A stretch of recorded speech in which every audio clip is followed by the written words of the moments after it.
Good morning. മഹാരാജാസിലെ online ക്ലാസ്സിലേക്ക് സ്വാഗതം. Online class വീക്ഷിക്കുന്ന എൻ്റെ കുട്ടികൾക്ക് സ്നേഹാദരം. നമ്മൾ +1 ക്ലാസ്സുകളിലേക്ക് കടന്നിരിക്കുകയാണ്. +1 ക്ലാസ്സുകളിലേക്ക് കടന്നിരിക്കുന്ന ഈ സാഹചര്യത്തിൽ +1 ക്ലാസ്സിൽ എന്തൊക്കെ പഠിക്കണം, ഏതൊക്കെ സ്ട്രീമാണ്, ഏതൊക്കെ ഗ്രൂപ്പാണുള്ളതെന്ന് ആദ്യം ഞാനൊന്ന് പരിചയപ്പെടുത്തുകയാണ്. 10ാം ക്ലാസ് വരെ നമ്മൾ പഠിച്ചത്, 10th വരെ നമ്മൾ പഠിച്ചത് ആ പഠിച്ച രീതിയിൽ നിന്ന് വ്യത്യസ്തമായിട്ടാണ് നമ്മൾ +1 +2 ക്ലാസ്സുകളിൽ പഠിക്കുന്നത്. ടോട്ടൽ ഒരു വർഷം +1ലേക്ക് നമുക്ക് 6 പേപ്പറാണുള്ളത്. അതിൽ 10th നമ്മൾ പഠിക്കുമ്പോൾ ഫസ്റ്റ് ലാംഗ്വേജ് എന്ന് പറയുന്നത് മലയാളമായിരുന്നു. എന്നാൽ ഹയർ സെക്കൻഡറി തലത്തിൽ വരുമ്പോൾ നമ്മുടെ ഫസ്റ്റ് ലാംഗ്വേജ് എന്ന് പറയുന്നത് ഇംഗ്ലീഷാണ്. പാർട്ട് ഫസ്റ്റ് ഇംഗ്ലീഷാണ്. അപ്പോൾ 10th വരെ മലയാളം മീഡിയത്തിലും ഇംഗ്ലീഷ് മീഡിയത്തിലും പഠിച്ച കുട്ടികൾക്ക് +1 മുതൽ അവരുടെ മീഡിയം എന്ന് പറയുന്നത് ഇംഗ്ലീഷാണ്. കാരണം പാർട്ട് ഫസ്റ്റ് എന്ന് പറയുന്നത് ഇംഗ്ലീഷാണ്. ആ ഇംഗ്ലീഷ് ഒരു പേപ്പർ.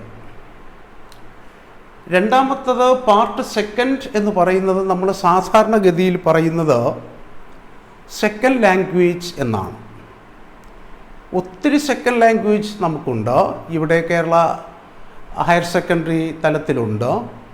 പക്ഷെ നമ്മുടെ സമീപത്തെ സ്കൂളുകളിൽ സാധാരണയായിട്ടുള്ള സെക്കൻഡ് ലാംഗ്വേജ് എന്ന് പറയുന്നത് ഹിന്ദിയും മലയാളവും അറബിക്കും ഇങ്ങനെയുള്ള സബ്ജക്റ്റുകളാണ്.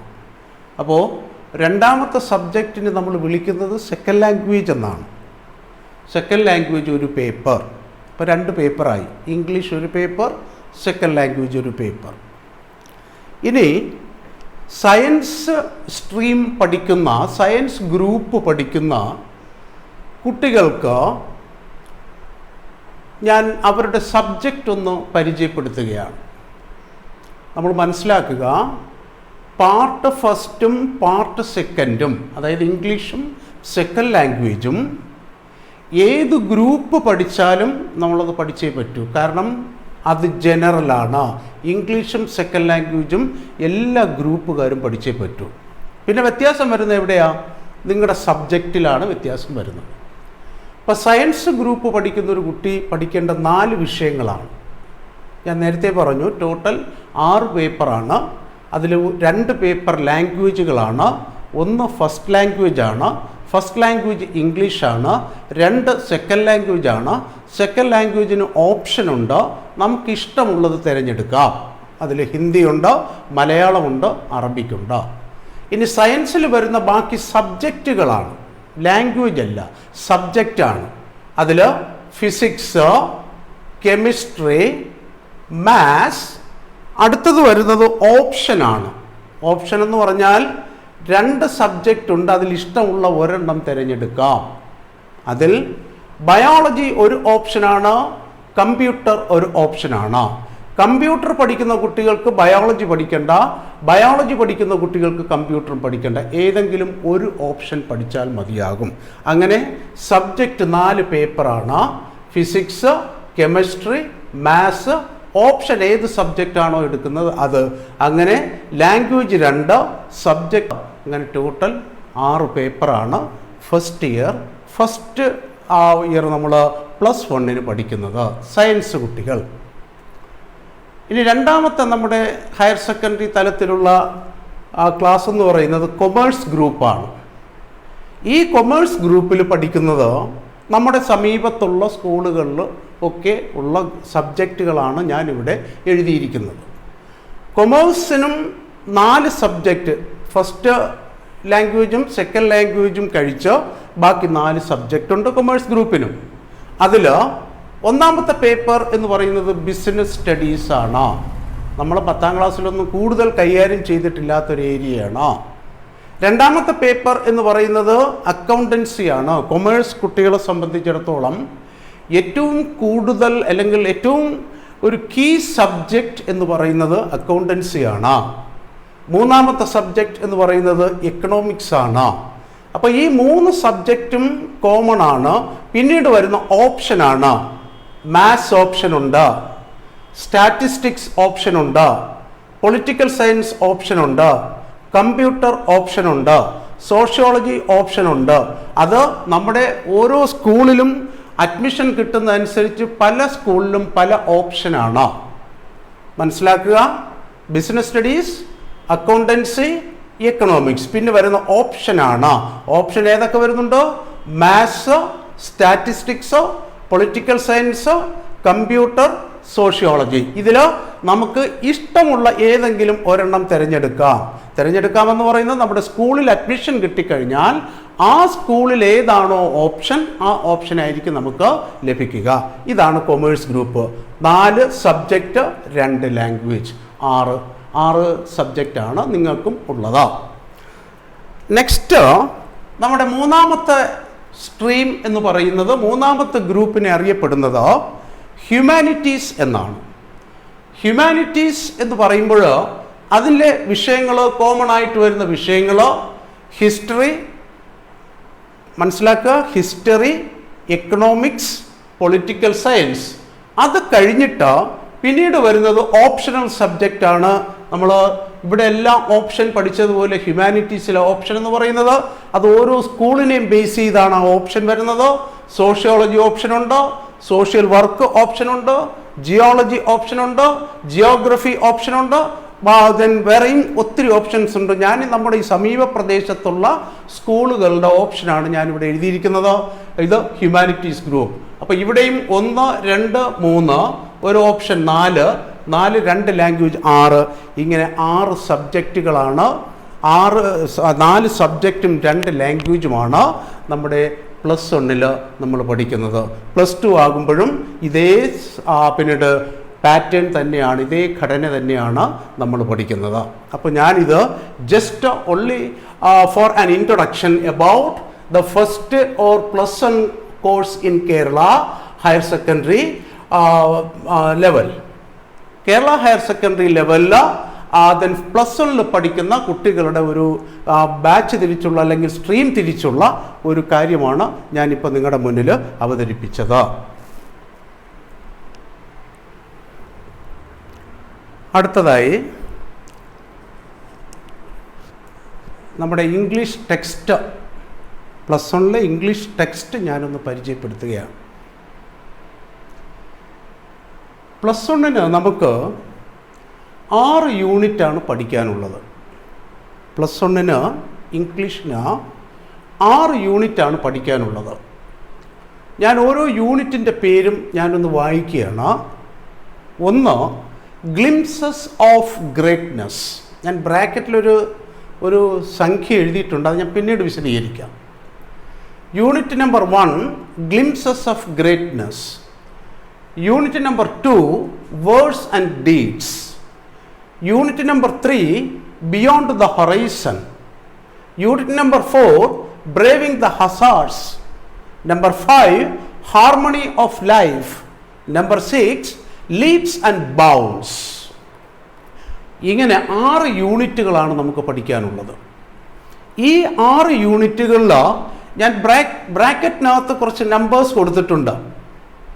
ഈ നമ്പേഴ്സ് എന്ന് പറയുന്നത് ഓരോ യൂണിറ്റിലും ചെറുതും വലുതുമായിട്ടുള്ള ഓരോ ചാപ്റ്ററാണ്. അങ്ങനെ ഗ്ലിംസസ് ഓഫ് ഗ്രേറ്റ്നെസ് എന്ന് പറയുന്ന യൂണിറ്റിൽ ഫസ്റ്റ് യൂണിറ്റിൽ 4 ചാപ്റ്റർ, വേർഡ്സ് ആൻഡ് ഡീഡ്സ് മുതൽ ലീപ്സ് ആൻഡ് ബൗൺസ് എന്ന് പറയുന്ന ചാപ്റ്റർ വരെ 3 ചാപ്റ്ററും, അങ്ങനെ ടോട്ടൽ 19 ചാപ്റ്റേഴ്സാണ് ചെറുതും വലുതുമായിട്ട് നമുക്ക് +1 ഇംഗ്ലീഷിൽ പഠിക്കാനുള്ളത്.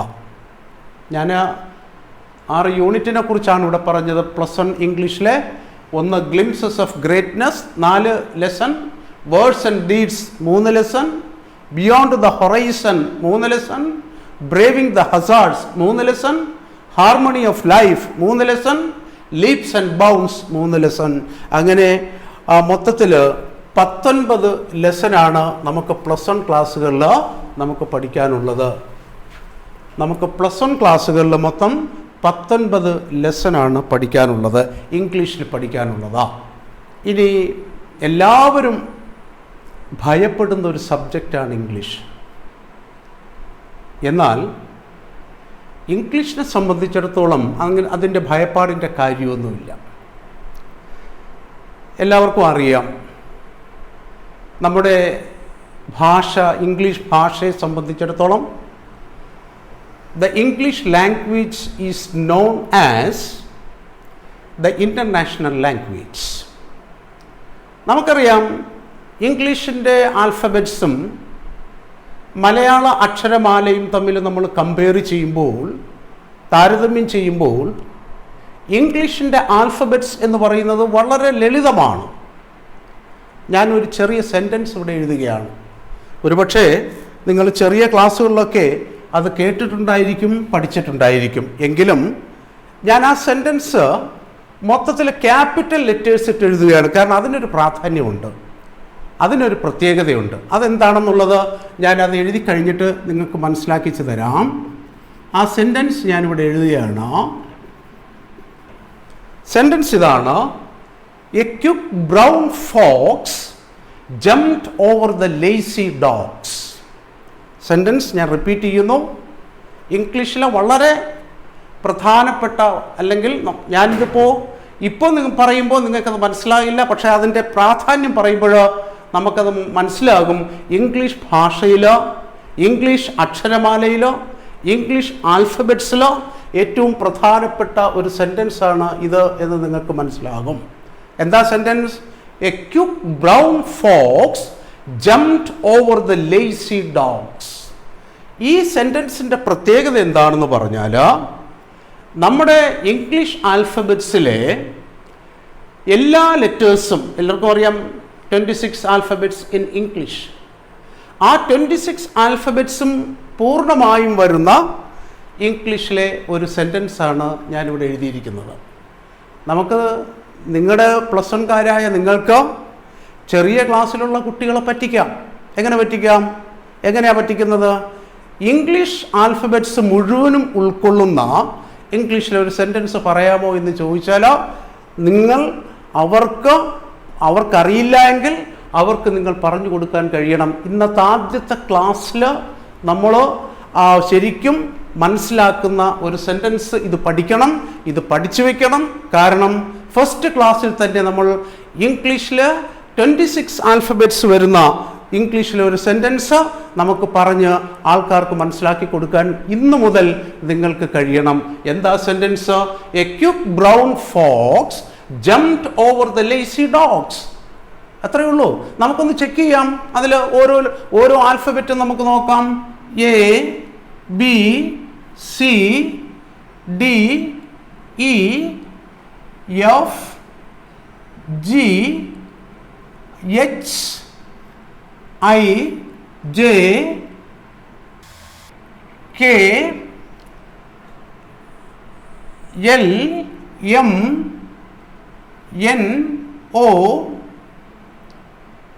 P, Q, R, S, T, U, V, W, X, Y, Z. Okay, look at the sentence. A quick brown fox jumped over the lazy dogs. English alphabets എല്ലാ ആൽഫബറ്റ്സും ഉൾക്കൊള്ളുന്ന ഒരു സെൻറ്റൻസാണ് ഞാനിവിടെ എഴുതിയിരിക്കുന്നത്. അപ്പോൾ ഈ ഒരു സെൻറ്റൻസ് നമ്മൾ ബൈഹാർട്ടാക്കണം. ഈ ഒരു സെൻറ്റൻസ് നമ്മൾ എഴുതിയെടുത്ത് നമ്മൾ പഠിച്ചാൽ നമുക്ക് ഏതൊരവസരത്തിലും നമ്മളിനി പഠിച്ച് വളരെ ഉന്നതങ്ങളിൽ എത്തിക്കഴിഞ്ഞാൽ ഹൈ പൊസിഷനിൽ എത്തിക്കഴിഞ്ഞാലും നമുക്കെന്താണ് ഇത് നമ്മളെ മറ്റാരോടെങ്കിലും നമ്മൾ സംസാരിക്കുമ്പോൾ ചോദിക്കുമ്പോൾ നമുക്കിത് പറഞ്ഞു കൊടുക്കാൻ കഴിയും.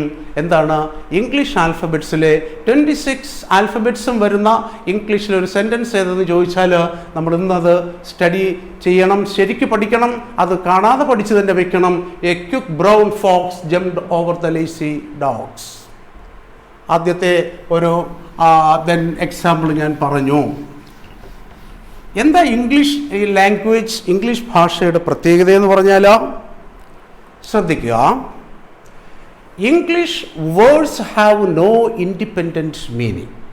ആദ്യമൊക്കെ മനസ്സിലാക്കാൻ പ്രയാസമായിരിക്കും.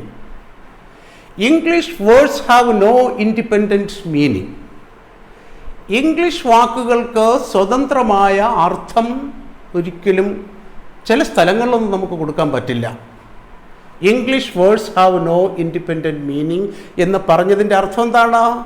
സാഹചര്യങ്ങൾക്കനുസരിച്ച് ഇംഗ്ലീഷ് ഭാഷയിലുള്ള വാക്കുകൾ അർത്ഥവ്യത്യാസങ്ങൾ ഉണ്ടാവും, മീനിങ് വ്യത്യാസം വരും. ഞാനൊരു ചെറിയ എക്സാമ്പിൾ ഞാൻ എഴുതുകയാണ്. ഒരു ചെറിയ എക്സാമ്പിൾ. MOLE മോൾ. നിങ്ങളുടെ 10th റിസൾട്ടൊക്കെ വരുമ്പോൾ നിങ്ങൾക്ക് നിങ്ങളുടെ SSLC ബുക്ക് നിങ്ങളുടെ കയ്യിൽ കിട്ടും. അതിൽ ഒരു കോളമുണ്ട്, എന്താണെന്നറിയാമോ? പേഴ്സണൽ മാർക്സ് ഓഫ് ഐഡൻറ്റിഫിക്കേഷൻ എന്ന് പറയുന്നൊരു കോളമുണ്ട്.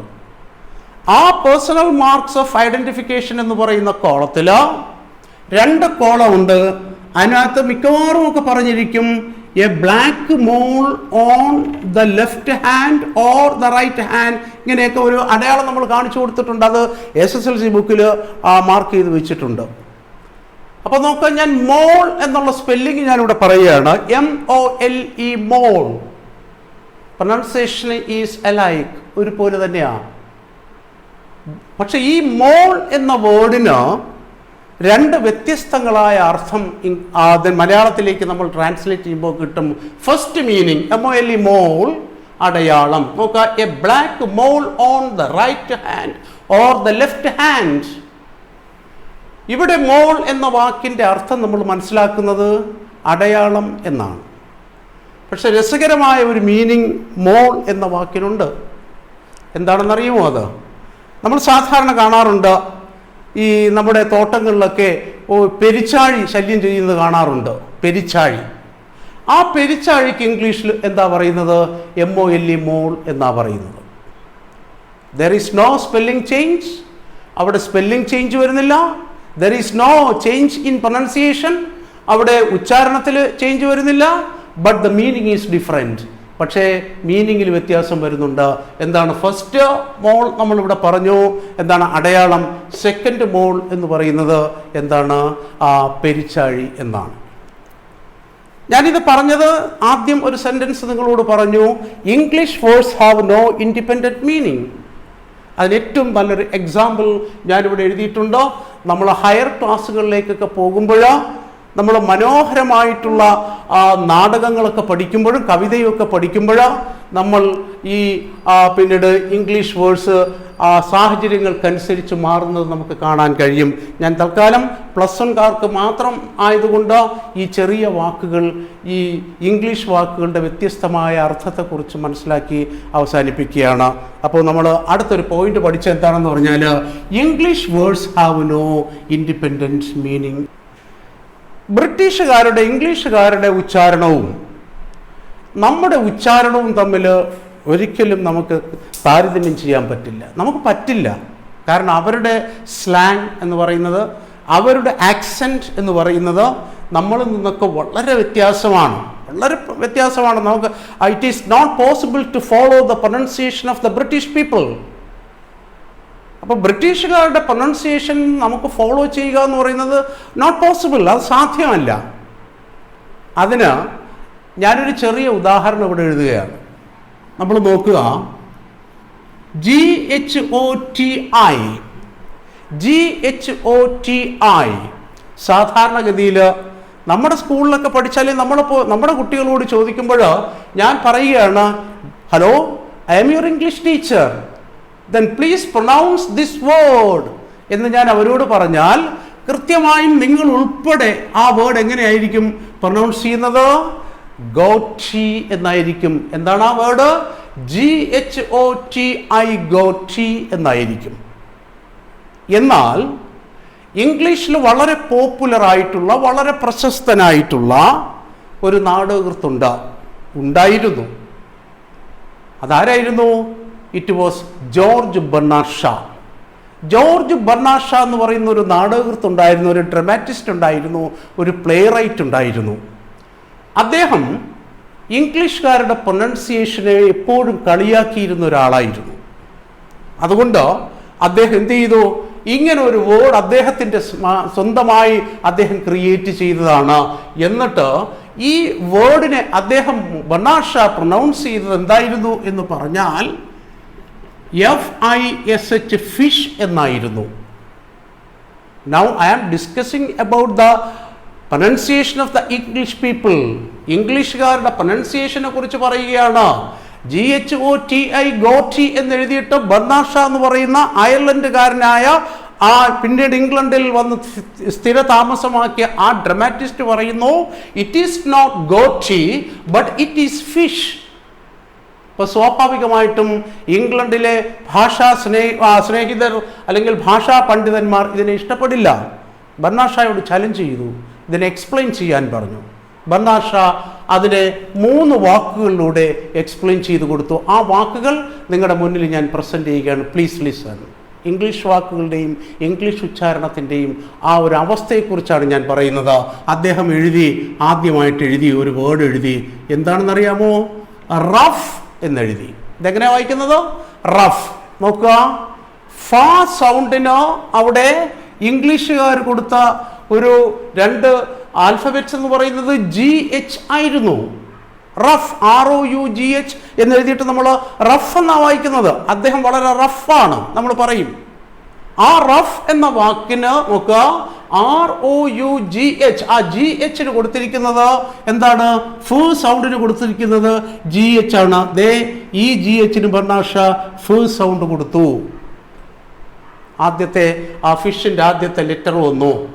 വീണ്ടും ബെർണാഡ് ഷാ ഒരു വേർഡ് എഴുതി. എന്താ എഴുതിയത്? WOMEN. It is not woman but it is women. എങ്ങനെയാണ് നമ്മൾ പറയുന്നത്? വിമൻ. നമ്മൾ പറയില്ലേ, ആ കുട്ടി ഏത് കോളേജിലാ? വിമൻസ് കോളേജിൽ എന്നാണ് പറയുന്നത്, അല്ല വുമൺസ് കോളേജിൽ എന്നാരും പറയില്ല. അപ്പോൾ വാ സൗണ്ടിന് അവിടെ വന്നിരിക്കുന്ന W ആണെങ്കിലോ ഈ സൗണ്ടിന് അവിടെ ഇംഗ്ലീഷുകാർ കൊടുക്കുന്ന ആ O സൗണ്ടിന് അദ്ദേഹം ഈ O സൗണ്ടിന് എന്ത് കൊടുത്തു? അവിടെ ഈ സൗണ്ട് കൊടുത്തു. അപ്പോൾ നോക്കുക, ഫിഷ് വന്ന വരവാണ് ഞാൻ എക്സ്പ്ലെയിൻ ചെയ്യുന്നത്. വീണ്ടും അദ്ദേഹം ഇംഗ്ലീഷിൽ ഒരു വേർഡ് എഴുതി. എന്താണ്? PORTION. PORTION. ടീച്ചേഴ്സ് ക്ലാസ്സിൽ വന്ന് ചോദിക്കും, നിങ്ങളുടെ പോർഷനൊക്കെ കംപ്ലീറ്റ് ആയോ? അവിടെ നോക്കുക, ആ പോർഷൻ എന്നുള്ള വാക്കിന് അവിടെ എന്താ സ്പെല്ലിംഗ് വന്നിരിക്കുന്നത്?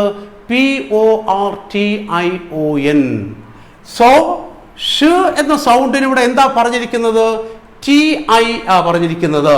ഈ TIക്ക് അദ്ദേഹം എന്ത് കൊടുത്തു? ഷ് സൗണ്ട് കൊടുത്തു.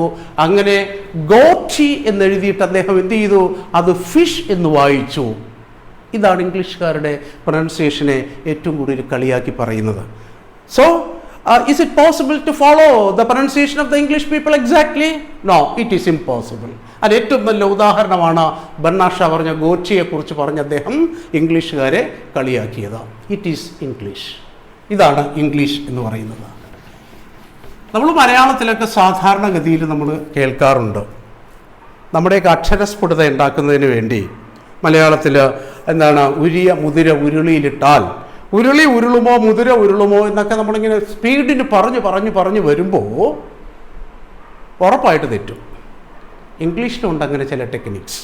ഞാനൊരു സെൻറ്റൻസ് നിങ്ങളുടെ മുന്നിൽ എഴുതുകയാണ്, ശ്രദ്ധിക്കുക. ആ സെൻറ്റൻസ് ഇതാണ്. ഇന്ന് ഇത് കുറിച്ചെടുക്കണം. ഇത് കുറിച്ചെടുത്ത് നിങ്ങൾ അടുത്ത ക്ലാസ്സിൽ വരുന്നതിന് മുമ്പ് ഇതൊന്ന് പ്രാക്ടീസ് ചെയ്യണം, ഇതൊന്ന് പഠിക്കണം. ഞാൻ ആ സെൻറ്റൻസ് എഴുതുകയാണ്.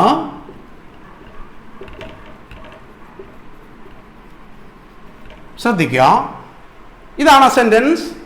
She sells sea shells on the sea shore. ആദ്യമൊക്കെ പ്രയാസമാണത്. ഇതെങ്ങനെയാ? She sells sea shells on the sea shore.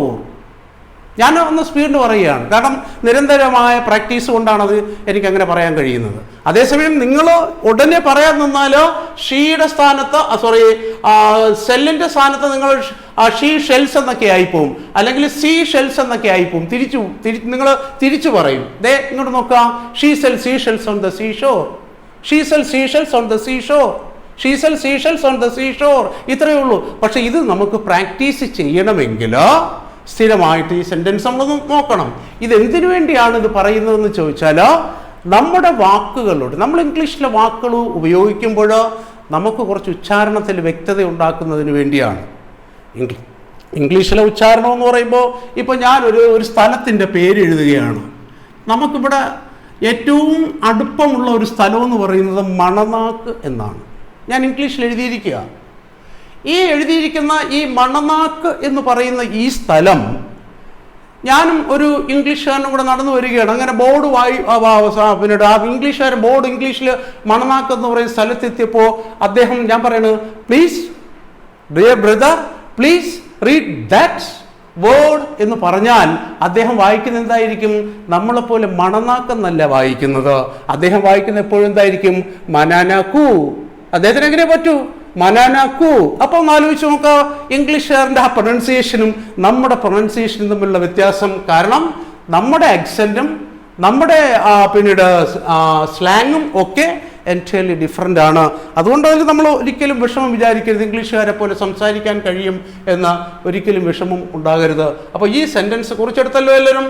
അടുത്ത ക്ലാസ്സിൽ വരുമ്പോൾ ഈ സെൻറ്റൻസ് എല്ലാവരും ബൈഹാർട്ടാക്കി പറഞ്ഞ് ശീലിക്കണം. അടുത്ത ഇംഗ്ലീഷ് ക്ലാസ്സിൽ വരുമ്പോഴാണ്. അപ്പോൾ ഇംഗ്ലീഷുകാരുടെ ഉച്ചാരണത്തെക്കുറിച്ചുമൊക്കെ നമ്മൾ 1-2 എക്സാമ്പിൾസ് നമ്മൾ മനസ്സിലാക്കി. നമ്മൾ ഇംഗ്ലീഷ് ഭാഷയിൽ എല്ലാ വാക്കുകൾക്കും അതിൻ്റേതായ പ്രാധാന്യം ഉണ്ട്. എനിക്ക് മഹാരാജാസ് കോളേജിൽ നിന്ന് അനുവദിച്ച് തന്ന സമയം അവസാനിച്ചിരിക്കുന്നു. നമുക്ക് അടുത്ത ക്ലാസ്സിൽ കാണാം. Okay, by.